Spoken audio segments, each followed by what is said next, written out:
Hello. Welcome back to the Word at Work. We're in our final episode of our series where we've been looking at Jesus' farewell speech from John 13 to 17. Thank you for tuning in if you have. In this last episode, I want to share and continue looking at one of the greatest prayers ever prayed by Jesus. Before he's about to go to the cross, he prays in John 17. So if you have a Bible, crack it open to John 17. I want to show you a prayer that Jesus prays for you specifically today. This is a direct prayer that Jesus prays for you in John 17. I know this because he says this in verse 20. Have a look. Jesus says, I do not ask for these only, these being the 11 disciples.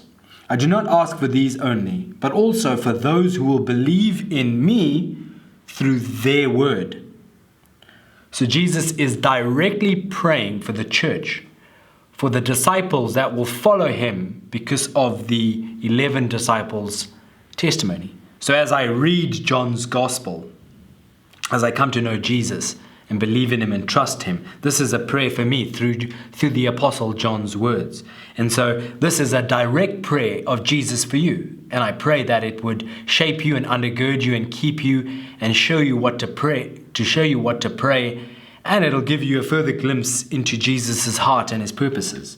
So this is a prayer for you, directly prayed by Jesus. And I want you to notice that he prays specifically for oneness and for unity. If you have your Bible, look at verse 20 again. Let me read it. I do not ask for these only, but also for those who will believe in me through their word. Verse 21, that they may all be one, just as you, Father, are in me and I in you, that they also may be in us, so that the world may believe that you have sent me. So Jesus prays in 21, that we may be one. Then he restates again all of this in 22 in a different way. The glory that you have given me, I've given to them, that they may be one, even as we are one.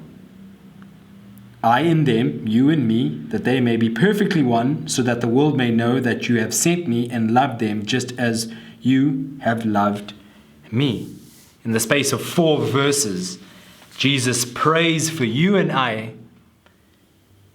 that we may be united, that we may be one, perfectly one, as the Father and the Son are one. And so my prayer is that the Christian church, the Church of Jesus, would recognize this prayer, the priority of this prayer, that we would re-pray it regularly, that we would teach it to generation and generation, that this is what Jesus prays for. But I want to highlight 2 things in this episode about this prayer. 2 things about this prayer for unity and for oneness. The first is that this unity that Jesus prays for, this oneness, this togetherness, is modeled and it is shaped by the unity and the oneness of the Father and the Son. It is modeled by the unity and the oneness of the Father and the Son. Jesus says, they may be one just as you, Father, are in me and I am in you, they may be in us. And this echoes one of the episodes where I spoke in John 14 about the mutual indwelling of the Father and the Son, and where Jesus promises us the Holy Spirit who will come and dwell in us and be with us. And in many ways, the Holy Spirit comes and gathers us and unites us to Christ, and we are drawn into this loving relationship between the Father, the Son, and the Holy Spirit. We are drawn into this. And so the unity that you and I are to have, that the Christian church is to have, is modeled and based on the unity of the Father and the Son. And when we give that a little bit more thought, we've got to recognize that the Father and the Son are united, are dwelling within each other. I use that term perikorosis. But they dwell in each other. They share the same love, but they also share the same mind and the same mission. And so they are united in their love, in their mission, and in their mindset and will for the world.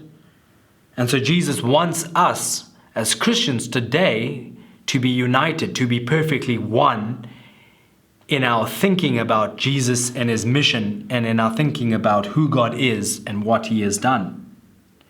You see, this unity that we are drawn into, or as we are united to Jesus, it's not just based on good intentions and good aspirations, but it is only made possible by the Holy Spirit. As the Holy Spirit works in our hearts, as He makes us see the beauty and the glory of who Jesus is. You remember the spotlight ministry of the Spirit. We are then united to Jesus and come to understand who Jesus is and who the Father is. True knowledge of God. That's what eternal life is. Remember John 17 verse 3, and this is eternal life, that they may know you, the one and only true God. The Holy Spirit does that. And so when we come to know Jesus as He truly is, that's what we are to build our unity on. So Jesus is not praying for structural or denominational unity of churches and buildings, but the unity of our hearts being drawn into the knowledge of Jesus, united in His and the Father's purpose and their will. That is what unity is based on. So negatively, we can say we can't expect to be united with a body of people that are not committed to a true understanding of eternal life. And eternal life is knowing who Jesus truly is and who the Father truly is. Unity is based on who God is and who Jesus is, and their relationship to each other and their relationship to us. And so, as we echo this prayer, we've got to remember that unity is based on something. It's based on truth. Secondly, unity is not just for the sake of unity or a Christian holy huddle, the subculture of Christians. It's for a purpose. As I spoke about in the previous episode, Jesus prays that we would be sanctified, that we be set aside for a holy purpose. And so in the same way, Jesus here prays for us as Christians to be united, and there's a reason for that. It's not just for its own sake. And He says this twice. Look at verse 21.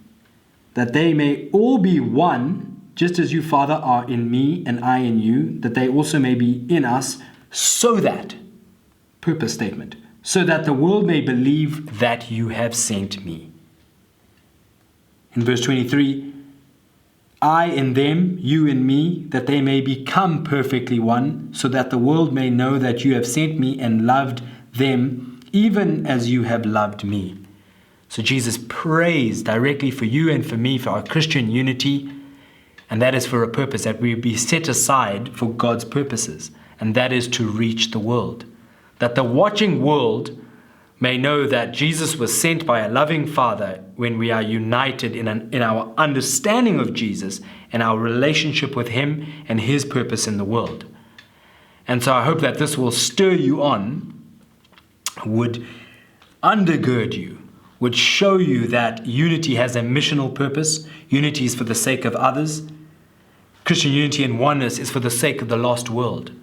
And I pray that we would be so bold to pray these prayers that the Christian church may be one in their mission, in their understanding of Jesus, and therefore the world will see the beauty of this unity and come to know the Father and the Son, and ultimately glorify them. And that is the whole point, to bring glory and praise and honor to God the Father and God the Son and God the Holy Spirit. And so I pray that you would have big and bold praise from this episode. Thanks for tuning in to The Word at Work. It's been my pleasure to be with you in this series. Take care and God bless.